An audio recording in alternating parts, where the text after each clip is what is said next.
Parshas Vayigash contains 106 verses, and it's going to wrap up and resolve the saga that began 2 weeks ago in the Parsha, 22 years prior in the story. It began with the sale of Joseph, and it's going to end in this week's Parsha with the Jewish people, the nascent Jewish people, the family of Israel, descending down to Egypt. We left off last week with a cliffhanger when Joseph had planted evidence incriminating Benjamin of a horrific crime of stealing from the king, and he was going to be taken as a slave. And now the rest of the brothers, and especially Judah, who had promised to take responsibility for Benjamin, they're coming to plead their case before Joseph. And as we spoke about last week, Joseph wasn't just yanking their chain to frustrate them or to cause them pain. Rather, this is all calculated. This was all his plan of how he's going to, A, ascertain that they have repented from their ways, and B, he was going to facilitate their complete repentance. He takes Benjamin, his full brother, as a slave, and right away the brothers say, no, don't take Benjamin, take all of us. Essentially, all the brothers that were part of the scheme to enslave Joseph, they themselves are offering themselves as slaves to ensure that Benjamin is unharmed. And this is all part of their repentance process. They mistreated Joseph, and now they're willing to accept upon themselves that same treatment that they give to Joseph in order to spare Benjamin, and that demonstrates that they have indeed repented from their earlier ways. And Joseph wanted them to wallow a little bit in what this means. Judah is going to launch into a 16-verse tirade to Joseph and a plea begging him to spare Benjamin, and he's going to invoke the pain of Jacob, of his father.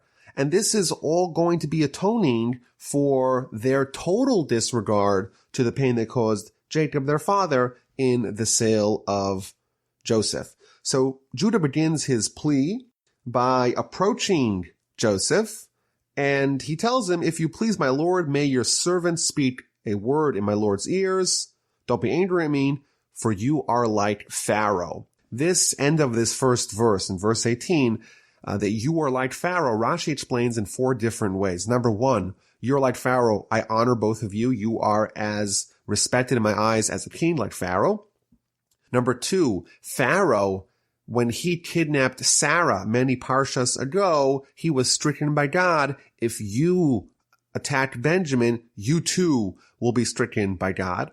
Number 3, just as Pharaoh doesn't keep his promises, so too you don't keep your promises, because you promised to look at Benjamin and now you're enslaving him. And number 4, you're exactly like Pharaoh, because if you get me angry and if you don't accede to my demands, I'm going to kill you and I'm going to kill your king, Pharaoh. I think this is kind of interesting, these 4 explanations in Rashi. These are all, I think, part of a message that Judah is trying to convey. Number 1, he begins with honor. You're like a king. Number 2, he invokes historical precedent. You should be very wary about what you're about to do in enslaving Benjamin. It could really not end up so well for you as it didn't for Pharaoh, the antecedent of the current king when he kidnapped Sarah. Number 3, he's highlighting the flaw in his behavior. Joseph tells Judah, of course he doesn't know this Joseph yet, you asked to see him, and now you're kidnapping him. There's something wrong with what you're doing. And finally, he gives him a threat. He tells him, if you go ahead with this, I have no other choice but to fight, and I'll probably kill you and Pharaoh. And this is a classic carrot and stick argument that Judah begins to convey to Joseph. And then he begins to recount the whole episode. My lord has asked his servant, saying, have you a father or a brother? You began this whole dialogue. We came for food, and you started asking about family. And Rashi explains that this was improper. People come to ask for food. You don't start investigating their whole family. What, do you want to marry into them? Do you want to marry your daughter to them? Or do you want to marry their sister? It's a very odd question. That line of questioning is improper. You begin with this improper dialogue by investigating into our family. And we responded, despite the fact that you asked an improper question. We answered your question. And we responded that we have an old father and a young child of his old age. His brother is dead, and he is alone left from his mother, and his father loves him. So we answered, yes, we have a father, and Benjamin is with his father, but Benjamin's brother died, and his father, Jacob, is unwilling to part from Benjamin. And then you asked, continues Judah, to see him. And we said, well, you can't really see him, because if you see him, if he leaves his father, it's quite likely that he will die. Why will Benjamin die if he leaves his father Jacob? So Rashi explains that Benjamin's mother, Rachel, she died amidst childbirth, but amidst a journey. They were traveling from Laban's house back to Canaan, and along the way, she died. And therefore, this family, Benjamin and his mother, they have a genetic weakness for travel. His mother died while they traveled. It's quite likely that when he travels, he will die as well. It's interesting that in last week's parsha and a little bit later on in this week's parsha, Jacob gives a very different reason why Benjamin may suffer along the journey. And that is because the Satan causes danger when someone is traveling. When someone's home, well, then they're secure. When they're traveling, well, then things are up in the air and there's room for the Satan to cause danger.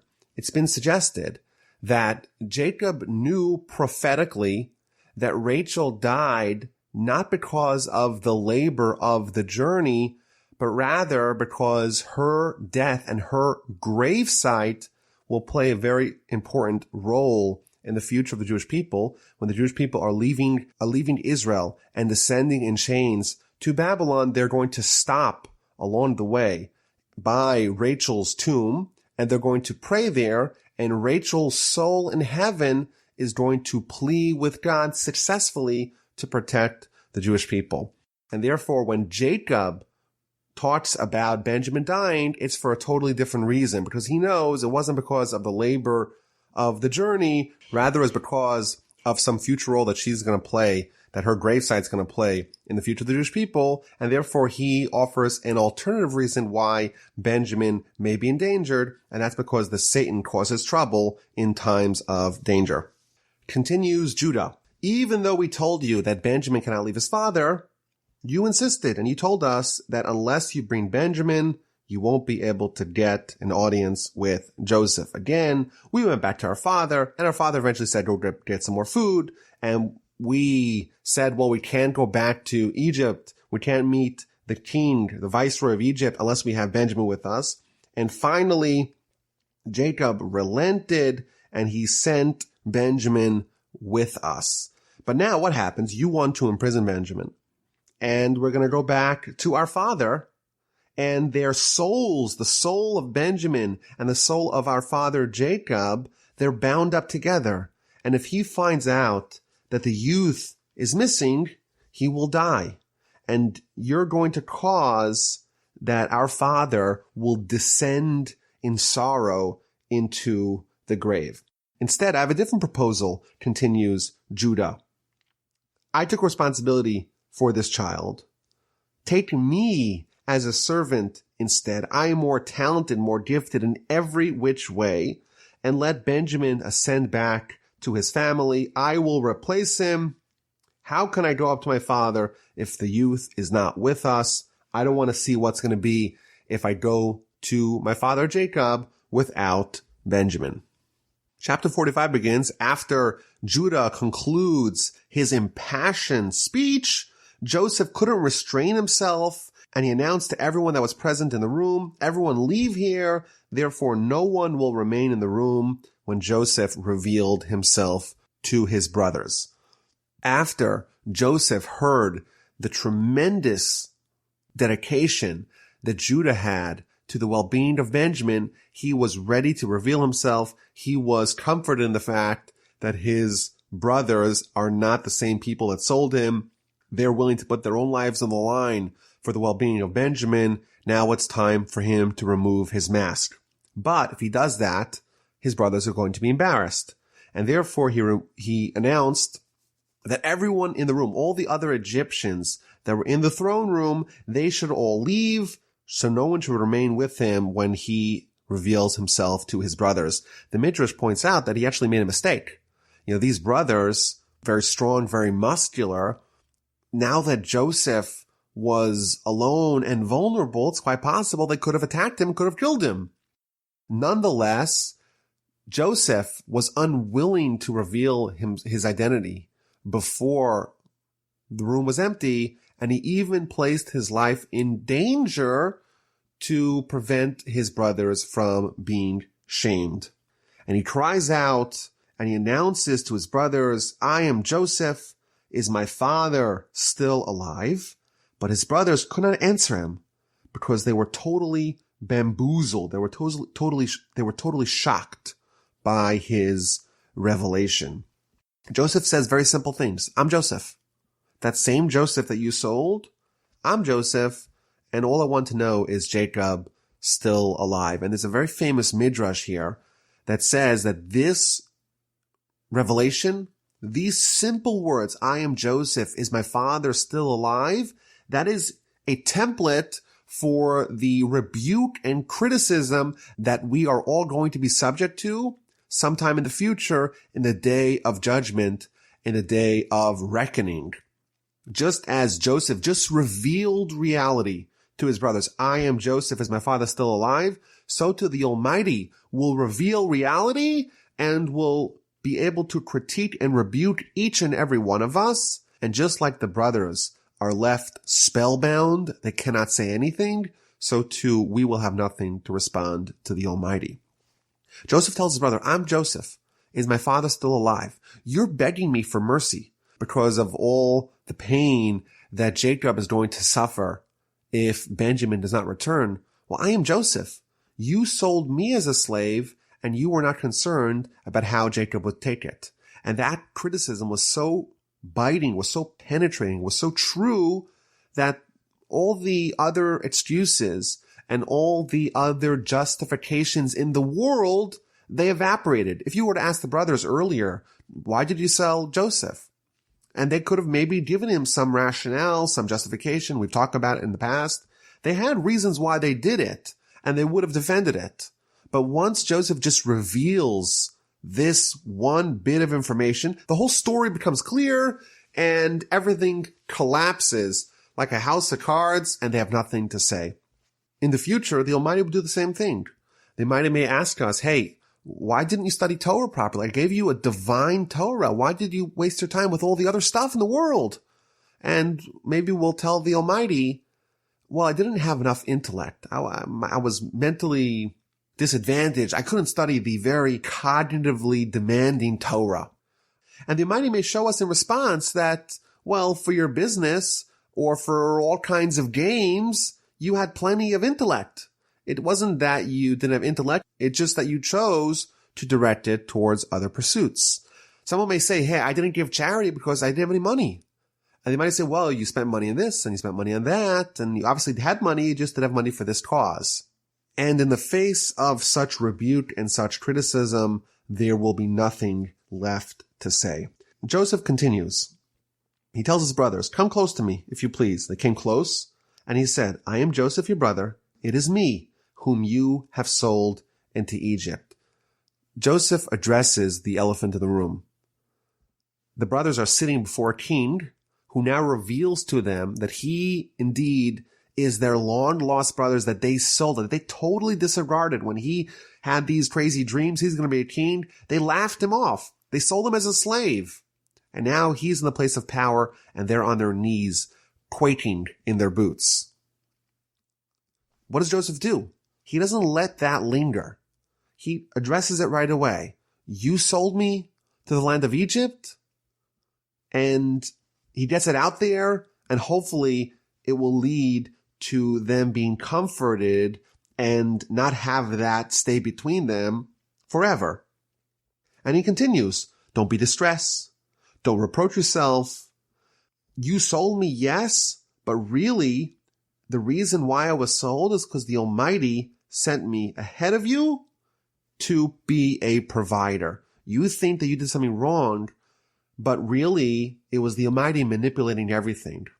And Joseph is forgiving them for what they did to him, but he's also trying to comfort them and assuage their feelings to try to cleanse the atmosphere from any enmity that maybe could have existed between the two. Continues Joseph, this is 2 years of hunger while we have 5 years to go. Thus God has sent me ahead of you to ensure your survival in the land and to sustain you for a momentous deliverance. And now it was not you who sent me here, but God. He has made me a father to Pharaoh, a master over his entire household, and a ruler throughout Egypt. You think that you sent me? No. It's quite clear once you piece together everything that happened, you look at the big picture, all these actions had to happen. They were orchestrated by God, and therefore they were not subject to your free will. The Almighty compelled you to sell me. It wasn't you who sold me. It was God who sold me. And therefore I am not upset at you. Joseph is telling them that it ended up well. I became king. Don't worry about it. But he says to them more. It's possible that they made a mistake. They did something egregious. They sold their brother as a slave. The fact that it ended up well for him, that has nothing to do with it. They still did something terrible. Joseph says, no, that's not what happened. You did not sell me. Even the action wasn't bad. That was the action of God. It wasn't your free will that did that, and therefore I have zero animus towards you. And Joseph continues his speech of comfort and reconciliation to his brothers, and he tells them, go get Jacob, bring Jacob here, tell him that I'm the king of Egypt. I'm going to apportion an amazing piece of land for you that'll be for you, for your children, for your grandchildren, for your flock, for your cattle. We still have 5 more years of famine. Come here. I will take care of you. Continues Joseph, behold, your eyes see, as do the eyes of my brother Benjamin, that it is my mouth that is speaking to you. Therefore, tell my father of all my glory in Egypt and all that you saw, but you must hurry and bring your father down here.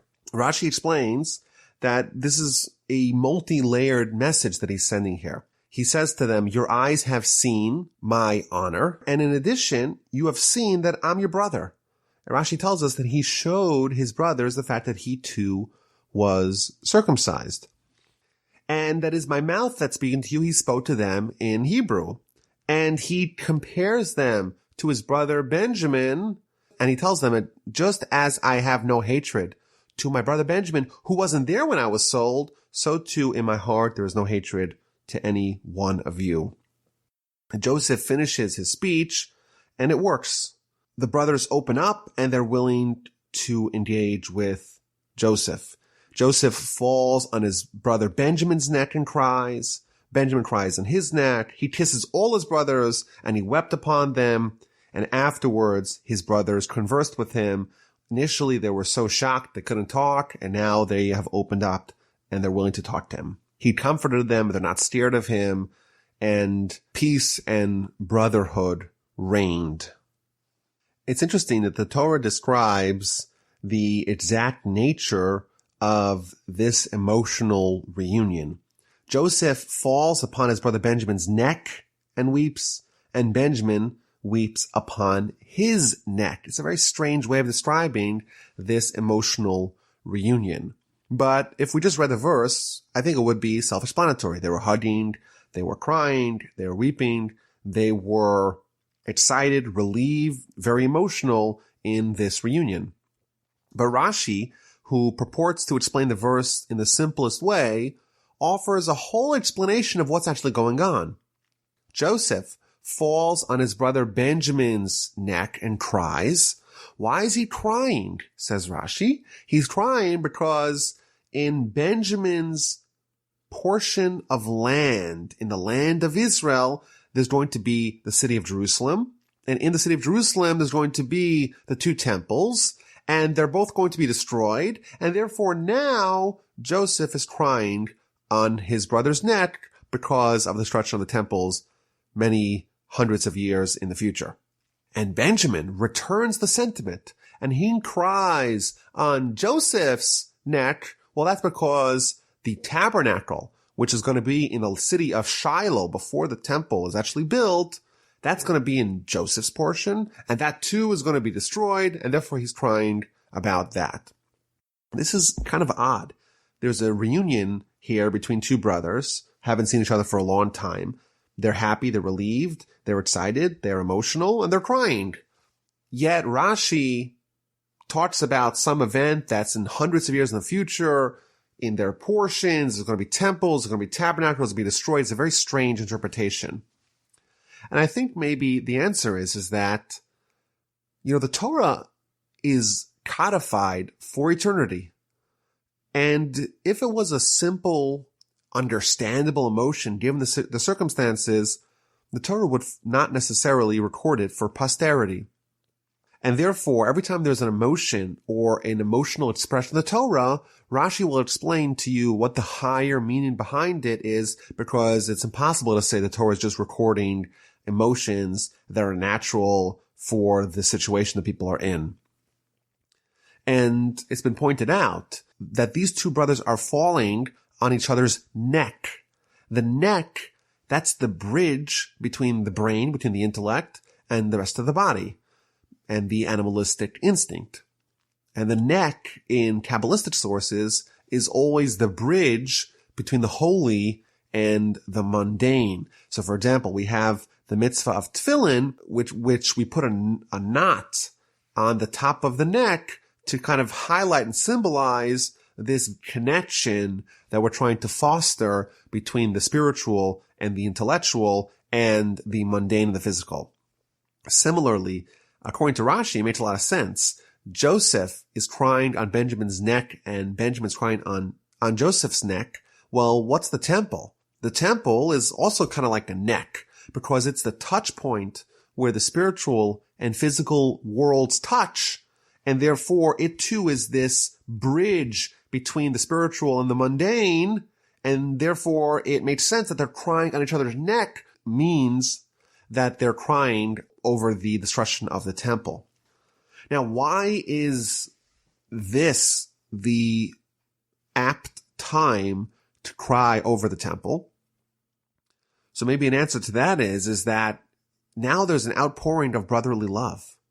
As we know, the temple will go on to be destroyed because of senseless hatred from one Jew to another Jew. Now there's brotherly love. In the future, the temples will be destroyed because of brotherly hatred. And Joseph and Benjamin are lamenting that these feelings that they're experiencing right now won't continue in perpetuity. The news spread throughout Egypt, and the news was heard in Pharaoh's palace. Everyone found out that Joseph's brothers have come, and it was very pleasing in the eyes of Pharaoh and in the eyes of his servants. Now that they found out that Joseph was part of this prestigious family, he was the scion of the family of Abraham, of Isaac, and Jacob, they were happy, says the Ramban, because now their viceroy is not some random slave, but rather is someone that comes from a very prestigious and honorable background. The Sefarno has a different interpretation on why the Egyptians are happy that Joseph's brothers came, because they were a little worried. They had given all the keys of the kingdom to Joseph, and he had tremendous latitude to make far-reaching decisions in what's going to happen in the land of Egypt. And they were worried that his family, well, they're foreigners.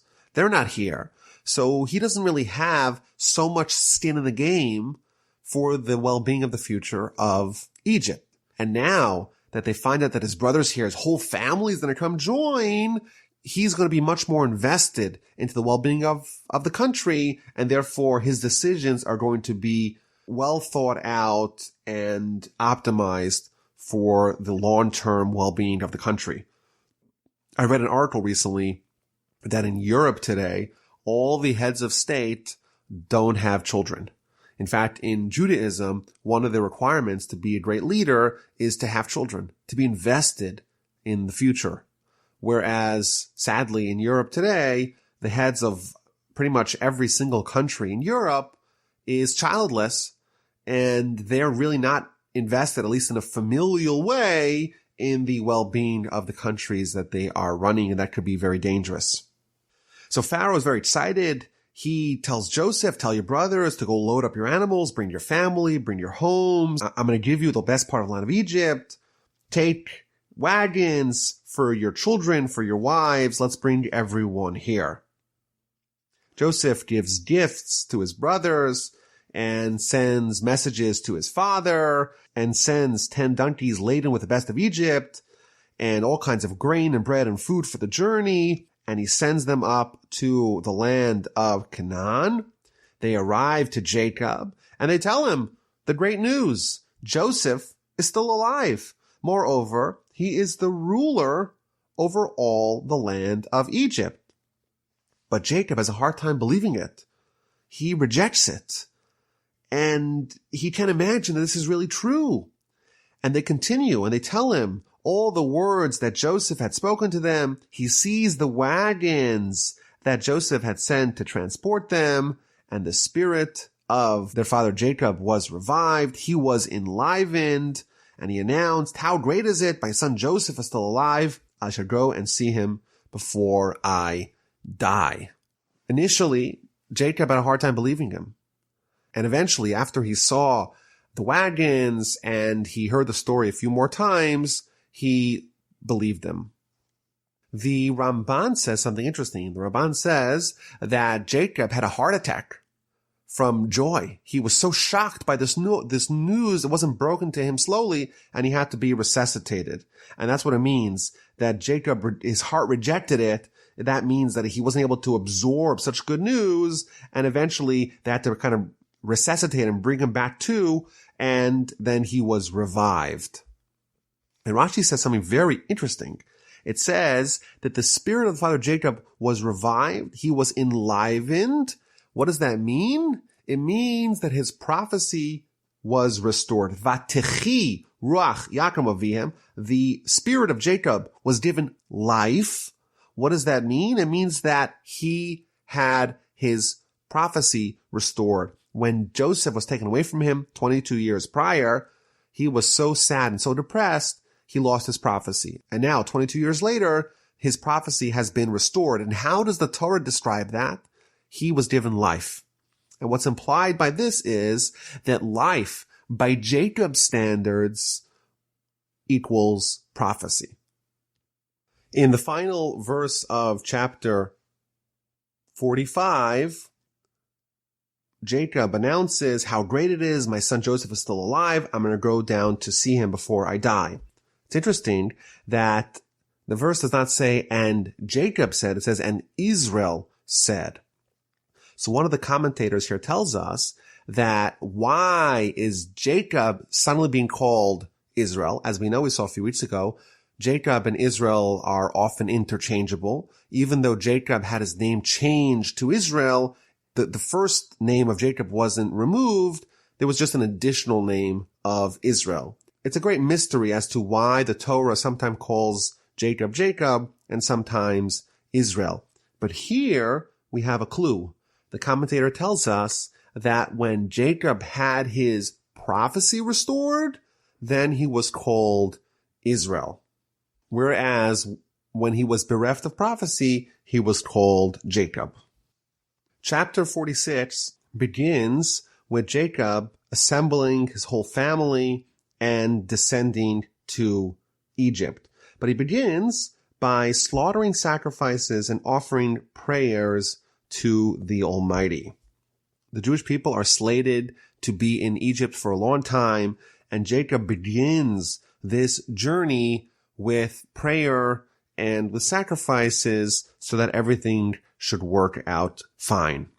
And God spoke to Israel in night visions and said to him, Jacob, Jacob, and he said, here I am, Hineni. And the Almighty reassures him, I am the God of your father. Have no fear in descending to Egypt, for I shall establish you as a great nation there. I will descend with you to Egypt, and I shall also surely bring you up, and Joseph shall place his hand on your eyes.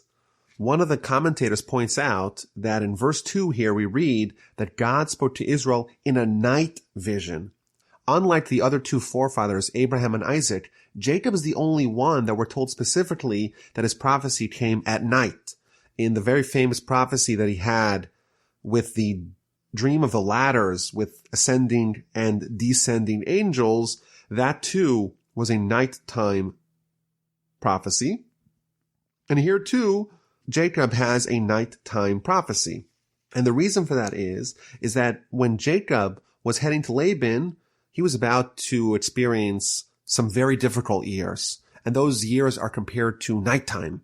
Similarly, here, Jacob is about to lead his family down to Egypt, where they're going to be in exile, essentially, for hundreds of years, and it's nighttime, and yet the Almighty tells him, amidst the darkness, amidst the sadness and the despondency, don't worry, I'm going to be with you.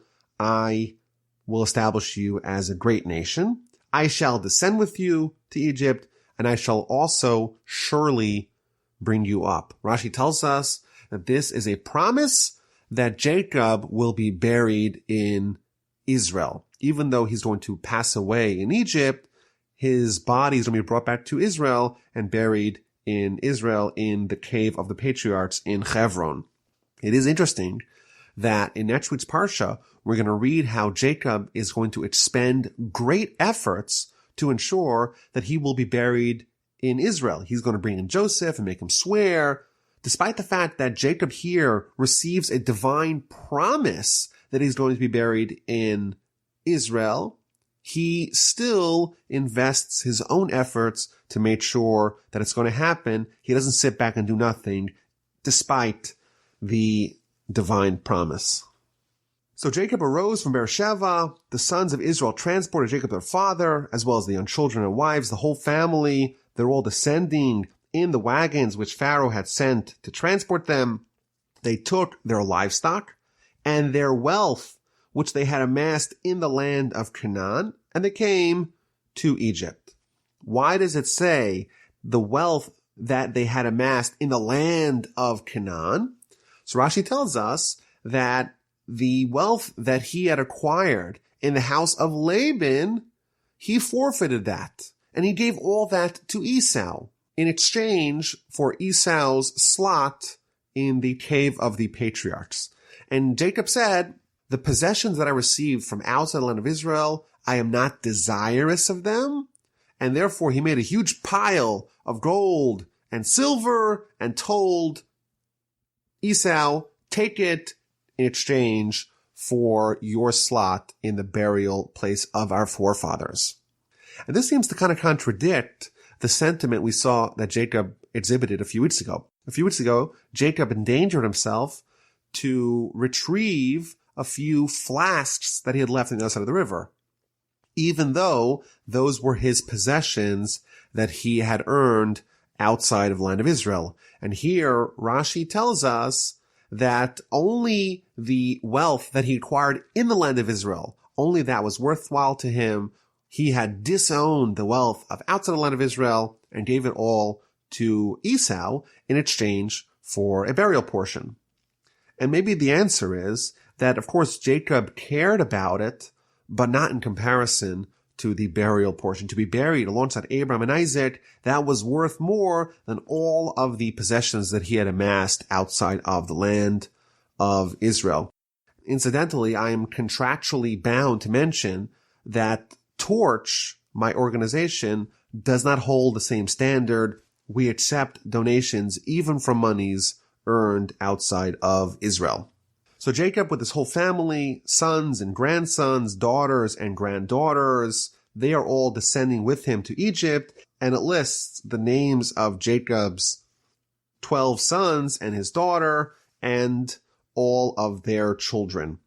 And it concludes the tally by telling us that there's 70 people who are part of Jacob's entourage as they headed to Egypt. Rashi points out that if you actually count the names one by one, you end up with 69 people, not 70 people. So who is this missing person? So Rashi explains that the missing person is the daughter of Levi. Her name is Yocheved, And she was born right when they entered and they passed through the gates of the city in Egypt. So while the Torah only counts 69, Yocheved, that's the missing child, she was born right when they entered Egypt. Why did Yocheved have to be born right before they entered the land of Egypt? So perhaps an answer to that question is that we know Yocheved, she is going to be the mother of Moses. And there is a principle that whenever the Almighty smites someone, whenever the Almighty strikes someone, the remedy will always precede the illness. And therefore, the Almighty is about to send the Jewish people into a very long, protracted exile in Egypt. But before that even begins, right when they're about to enter, Yocheved is born. She is going to be the mother of the remedy. She's going to be the mother of Moses. And therefore, you cannot enter Egypt before the roots of the redemption are in place. And therefore, before they entered, between the walls, the mother of the Savior of Israel was born. The Ibn Ezra here does a little bit of a calculation. We know the Jewish people spent 210 years in Egypt. And when they left, Moses was 80 years old. Well, if Yocheved was born right when they entered, and she's the mother of Moses, who was 80 years old when they left, well, then how old was Yocheved when Moses was born? And of course, we do the math. 210 minus 80 is 130. So this is kind of shocking. The Torah makes a huge big deal about the fact that Sarah has a child at the age of 90. That's a huge miracle. But here Yocheved has a child at the age of 130. And unless you read between the lines, you won't even pick up on it. That's an interesting question that the Ibn Ezra asked. Why does the Torah not make a big deal about the fact that Yocheved had a child at the old age of 130? The Ramban gives a very interesting answer. He says that unless a miracle was foretold by a prophet, the Torah will not mention it. There's miracles happening all day and all night. But the bar that a miracle has to reach before it's mentioned by the Torah is that it has to be announced beforehand by a prophet, or else it's not significant enough to be included in the Torah. So after listing all the people that are going down to Egypt, the Torah tells us that Jacob sent Judah ahead of the contingency, either to go prepare the residence for them in Goshen. Alternatively, Rashi says, to go establish a academy of learning, an academy of Torah before they got there. And the idea is that Jacob was concerned, when they were in the land of Canaan, they had their bearings with them. They had Jacob, and this is the place where they've lived for several generations. Now they're about to head into Egypt. What's going to ensure that their spiritual purity won't be compromised? And therefore he sent Judah ahead of everyone else to go build a yeshiva, to go build religious Jewish infrastructure to make sure that they have continuity. They don't have any time where there isn't some sort of bastion of spiritual vitality for them in the land of Egypt. It's been pointed out that when the Jewish people came to America in the 1880s or so, the first mass migration of European Jews to America, there really wasn't a very strong Jewish infrastructure. There weren't any yeshivos. There wasn't industrialized kosher food. And as a result, the Jewish identity and the Jewish observance suffered tremendously because there wasn't the kind of infrastructure needed to maintain Jewish life. In Egypt, Jacob sent Judah ahead of everyone else to set things up before they got there. In verse 29, we read about the reunion of Joseph with his father after 22 years of separation. Joseph harnessed his chariot, he did it himself, and went up to meet Israel's father in Goshen. He appeared before him, fell on his neck, and wept on his neck excessively. Again, we see an emotional reunion, and Rashi points out something interesting. It says that he appeared before him. fell on his neck and wept on his neck excessively. If you read the verse quite critically, it's clear that this was a unilateral emotional display. Joseph is crying on his father's neck, but Jacob is not returning the sentiment. Rashi tells us a very famous idea that Jacob did not fall on Joseph's neck and did not cry, and our sages taught us that he was reciting the Shema. So at this momentous emotional reunion, Joseph was alone in hugging and kissing his father because his father was busy reciting the Shema. And one of the famous questions is that why is there a disparity? If it's the appropriate time to recite the Shema, well, then both of them should be reciting the Shema. If it's not the time to recite the Shema, well, then neither of them should be reciting the Shema. Why is Jacob reciting the Shema and Joseph not reciting the Shema? So there are many answers given to this question. Some suggest that, well, Joseph already said it earlier. Jacob was traveling and therefore he wasn't able to say it until later. Alternatively, it was the right time to say it, but Joseph wanted to greet his father and therefore he postponed it till later. I think another very useful idea here is that Jacob, he knew he was going to have a momentous, joyful, loving, emotional reunion with his son. And as a righteous person, he wanted to utilize that for something spiritual. He wanted to take that and dedicate it to God. He wanted to channel the joy that he had with his reunion with his son that he thought was dead for 22 years. He wanted to find a way to direct that to his relationship with God. And this is maybe a broader idea that whatever we have in life, maybe we should try to use it, try to channel it towards advancing our spiritual agenda. My grandfather offered a fantastic explanation to this disparity. He quoted the Midrash. The Midrash tells us that Abraham, Isaac, and Jacob are the chariot of God, meaning that just like a king has a chariot that's always ready at a moment's notice to take the king wherever he wants to go, so too Abraham, Isaac, and Jacob are always primed and ready for prophecy. Whereas all the other prophets need to spiritually tidy up themselves to prepare for prophecy, Abraham, Isaac, and Jacob are always ready for prophecy. They don't need to be prepared. Jacob was worried.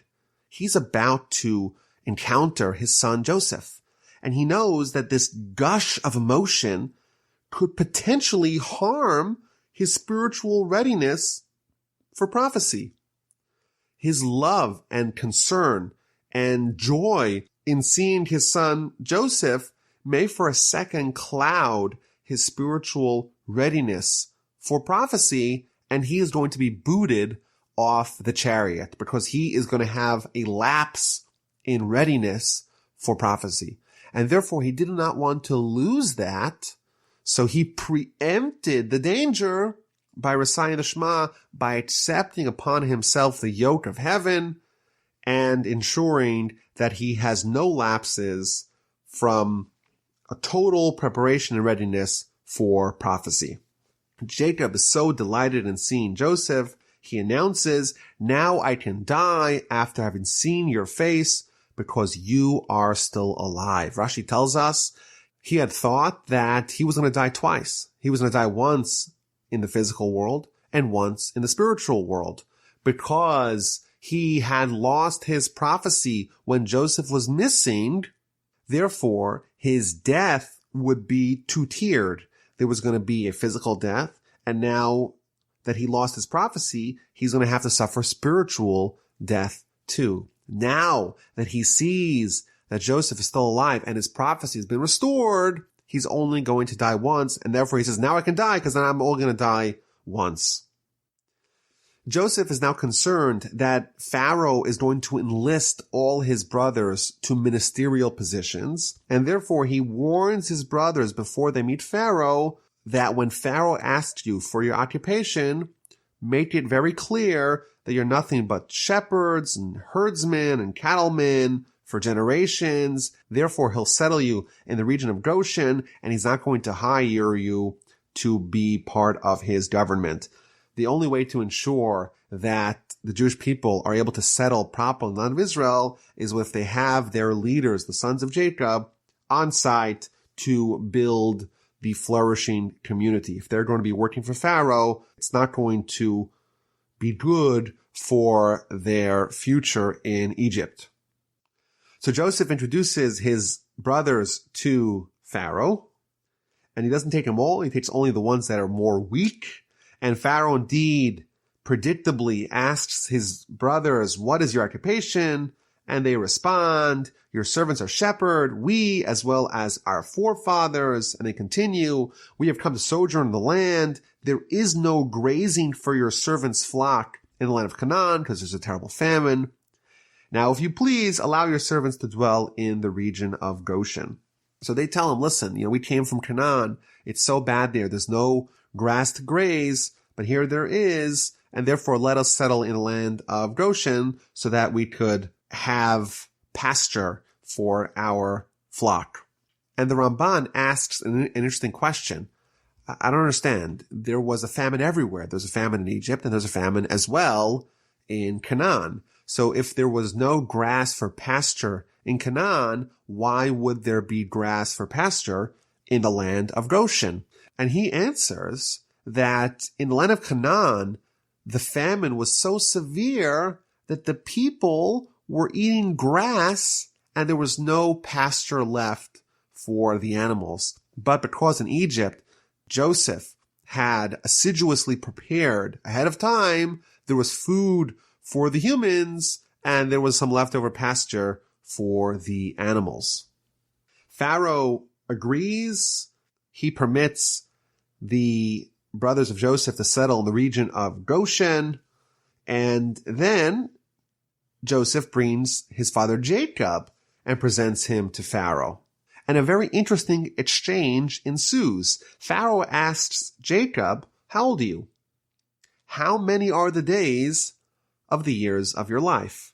And Jacob responds with this very long and convoluted answer.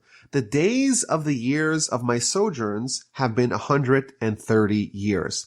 Few and bad have been the days of the years of my life, and they have not reached the lifespans of my forefathers in the days of their sojourns.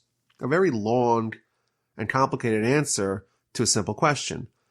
Pharaoh asks Jacob, how old are you? And he should have said, I'm 130 years old. He gives this whole answer about the days of his sojourns and the days of his life, and it hasn't been as good as the life of my forefathers. What is going on over here? So my grandfather explained that there's two kinds of life. There's the days of the years of my sojourns, which is how long you are alive, how long are you breathing? And there's the days of your life, which is how long are you really living? How long are you really alive? How long have you been spiritually vital? So Jacob answers in modesty by telling Pharaoh that the days of my sojourns are 130. But of those 130 years, few and bad have been the days of the years of my life, and they have not reached the lifespan of my forefathers in the days of their sojourns. What Jacob is telling us, there's an entirely new way to measure someone's life in this world. It's not how many years they've lived. It's of the years that they've lived, how many of those years have they actualized spiritually? And Jacob is saying about himself that of the years that he has lived, he has not actualized the same proportion as his forefathers have in the days of their sojourns, in the days that they have been alive. One of the commentaries says something a little bit scary. He says if you count the words of this exchange, there's 33 words in the dialogue between Jacob and Pharaoh regarding how old Jacob is. Isaac, Jacob's father, lived to be 180.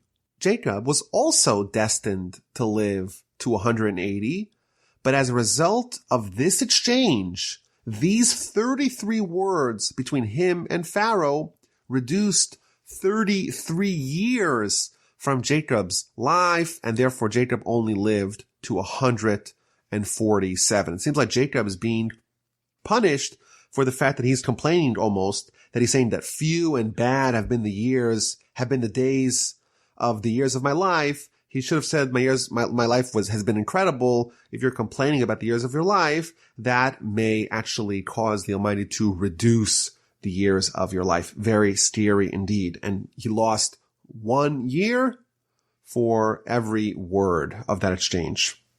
And the Parsha ends with going back to Joseph's management of the famine and his continued diligence in working for Pharaoh. So Joseph settled his father and his brothers and gave them the land of Goshen in the region of Ramses as Pharaoh had commanded. And Joseph sustained his father and his brothers and all of his father's household with food according to their children. And what did Joseph do for the rest of the land during the time of famine? So he worked as a reliable steward of Pharaoh's property and wealth in his role as the viceroy of Egypt. And we're given a very long description here of everything that happened to show us, says the Ramban, the greatness of Joseph and the dedication and the reliance that he had in stockpiling all this tremendous wealth for Pharaoh and not using it to line his own pockets. All the people would come to Joseph for food, and Joseph would he would sell it to them. And after their money was gone, he would sell to them in exchange for their livestock. After all their livestock was gone, Joseph acquired the actual land of Egypt for Pharaoh. But what he did was, he didn't actually have the state acquire all the land. He let people work the land, but kept a certain fee, a certain cut, 20% of the produce went to the coffers of Pharaoh. Now, to ensure that the people don't feel ownership over the land that now belongs to Pharaoh, Joseph undertook a tremendous resettlement project where he moved people and entire cities out of the place where they have lived, out of the place where they feel comfortable, and moved them to different places and let them work the land elsewhere. As for the nation, verse 21 we read, he resettled it by cities from one end of Egypt's borders to the other. Only the land of the priests he did not buy, since the priest had a stipend from Pharaoh, and they lived off the stipend the Pharaoh had given them. Therefore, they did not sell their land. Rashi tells us something very interesting. Why did Joseph undertake this resettlement project? The real reason why was to shield his brothers from shame. The brothers, after all, they were immigrants. They were newcomers. And people would say, hey, you guys are in exile. You guys are expatriates. And therefore, to remove any stigma from his brothers, Joseph made everyone in the entire land, they're all in exile because they've all been booted from their homeland and resettled elsewhere. And it's interesting here, we're told that Pharaoh had granted a certain immunity to the clergymen. And we read at the end of the Parsha that Joseph made this immunity permanent. And this is tremendous foresight in the eyes of Joseph, because he knew that the Jewish people would eventually be enslaved in the land of Egypt. And one of the ways that they will be saved is by the fact that the priestly class, the clergymen of the Jewish people, are not going to be treated the same way as everyone else. It's going to be instituted in the laws of Egypt and made permanent by Joseph that the clergymen are going to be immune from many of these rules, and that will allow a remnant of the Jewish people to maintain their faith, the tribe of Levite.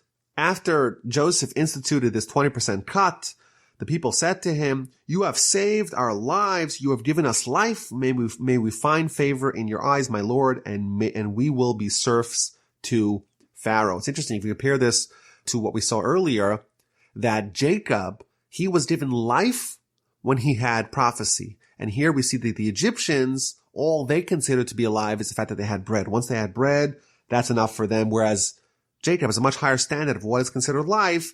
Prophecy for him is life. Everything else is not life. The Parsha ends, thus Israel settled in the land of Egypt, in the region of Goshen. They acquired property in it, and they were fruitful and multiplied greatly. This is going to be the beginning of a very, very long and protracted stay in the land of Egypt. Next week, we will see and study the final portion of the book of Genesis, Parshas Vayigash.